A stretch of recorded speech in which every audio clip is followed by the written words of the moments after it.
Good morning, boys and girls. I'm going to do a quick introduction on perimeter and area today.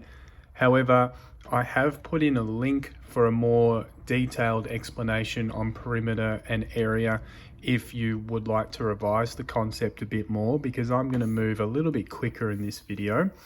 And I'm going to show you how to calculate the perimeter and area of first a regular polygon, but then also irregular polygons. And I'm going to show you some of the problem solving strategies that you might need to complete your attached work today. So first is the basic explanation. On the top left here, we have a rectangle, and my rectangle is 4 centimeters by 3 centimeters. Now, you all know about the dimensions of a rectangle, so you would know that if this side is 4 centimeters, then the other side is also 4 centimeters. Okay, they are parallel lines. And you also know that if this side is 3 centimeters, then the other side on the top must be 3 centimeters. So, perimeter is imagining that you walked around the outside of this shape, or it's also imagining that you stretched this line to become one straight line. And you're trying to figure out how long that would be. And we're measuring this in either millimeters or centimeters or meters or kilometers because it's one straight line. Okay, so if I was going to work this out, I'd be going 4 centimeters plus 3 centimeters plus 4 centimeters plus 3 centimeters, which I've written here. 4 plus 3 plus 4 plus 3 equals 14 centimeters. You might also start to say double this side, because you know there's 2 of this side, so you might do double 4, which is 8, and double 3, which is 6, and 8 and 6 is 14 centimeters. So that's for your standard rectangle, okay? With the area of this shape, you are trying to work out all of the space inside the rectangle. And I've done this one to scale so that you can see, because when we're talking about area, we're talking about squared units of measurement, because it's space inside. You can't measure it as a straight line. Okay, so this square in my grid book is 1 centimeter squared. Every side is 1 centimeter. So this is what we call 1 centimeter squared. We're trying to figure out how many of those there are in this rectangle. And you can see that we have 3, 6, 9, 12. Or another way of doing it is 4, 8, 12. Both of those I used multiplication, okay, rather than counting by 1. So to work out the area of a rectangle, you would multiply the length by the width. 4 times 3, which is 12 centimeters squared, because they are squared units. It's different to say just a centimeter in length. Okay. So not all areas will need to find regular shapes like a rectangle. Sometimes they can be an irregular shape like this. And what we need to do in this case is we need to break this shape up into regular shapes in order to work it out. And some of the missing sides we'll also need to calculate based on the other sides that we do know in order to find out the perimeter. So there's a little bit of problem solving needed here. So to find out the perimeter of this irregular shape, we need to find the length of the unknown sides, and we can use that with the information that we already have. So to work out this length, you first need to see that the total length is 6 centimeters, and then this shorter length here is 3 centimeters. So if the total is 6 centimeters and you have a 3 centimeter section already, then this section must be 3 centimeters as well.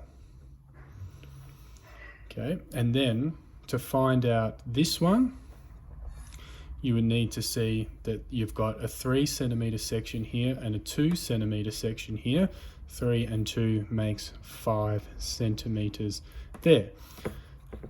So for your perimeter, you can start wherever you like. I always usually like to start at the highest.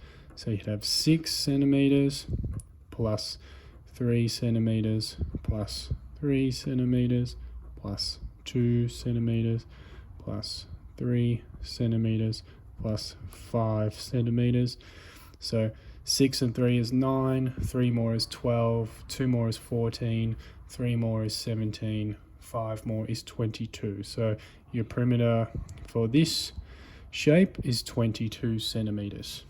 Okay, to figure out the area, I would break it up into 2 rectangles. So you could either break it up along here and have a big rectangle here and a smaller one there, or you could break it up here, have a big rectangle here and a smaller one here. It really doesn't matter. I'll go this way just because it's the one I said first. So your area for this is 3 times 2, which makes 6 centimeters squared. So I'll write that here.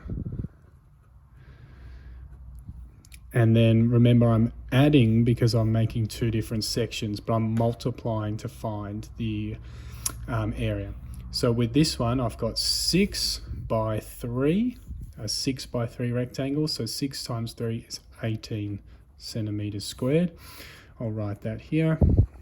And the total then is 18 plus 6, which is 24 centimeters squared. Over on this shape, sometimes there'll be unknown sides, and sometimes there will also be a need for you to convert between units of measurement. So in this shape, you have millimeters and centimeters. So you might need to convert the millimeters to centimeters in order to solve the task.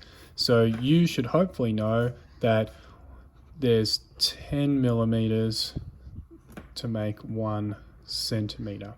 So 40 millimeters is the same as 4 centimeters, and 30 millimeters is the same as 3 centimeters. And I'm going to calculate my perimeter in centimeters here. So to find out this unknown length, you would do like before, 6 centimeters, and you can take 3 centimeters away, and that leaves you 3 centimeters here.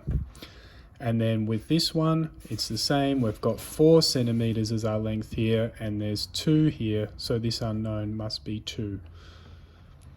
So I can start with my largest. I'll go 6 centimeters plus 4 centimeters plus 3 centimeters plus 2 centimeters plus 3 centimeters plus 2 centimeters, and that's going to equal 6 and 4 is 10, 13, 15, 18, and 20. 20 centimeters for your perimeter there. Okay, to calculate the area, I can either break it up into 2 rectangles in this way or 2 in this way. So I'm going to go this way. It's got like a nice big long one here. So 6 times 2 makes 12 centimeters squared. And then we've got 3 by 2 here. 3 2s are 6.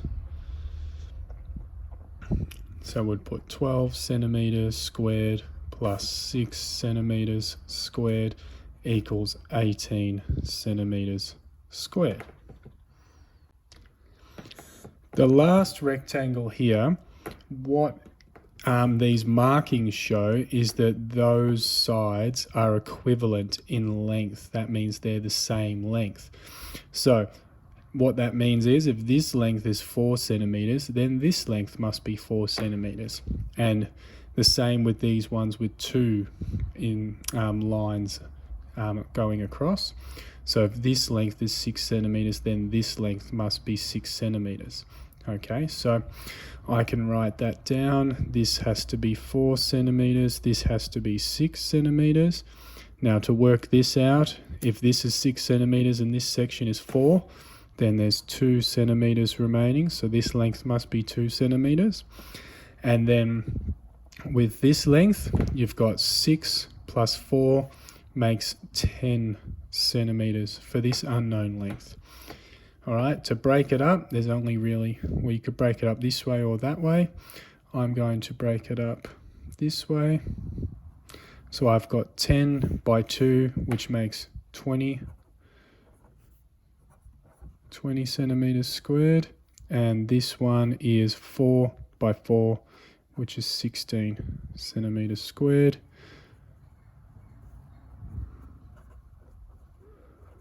Okay, which equals 36 centimeters squared.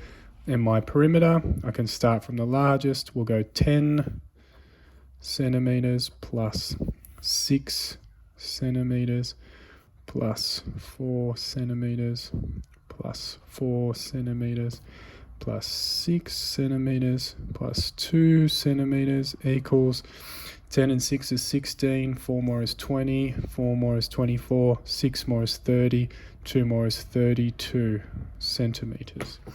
So that's how you can solve the problems that I have attached today.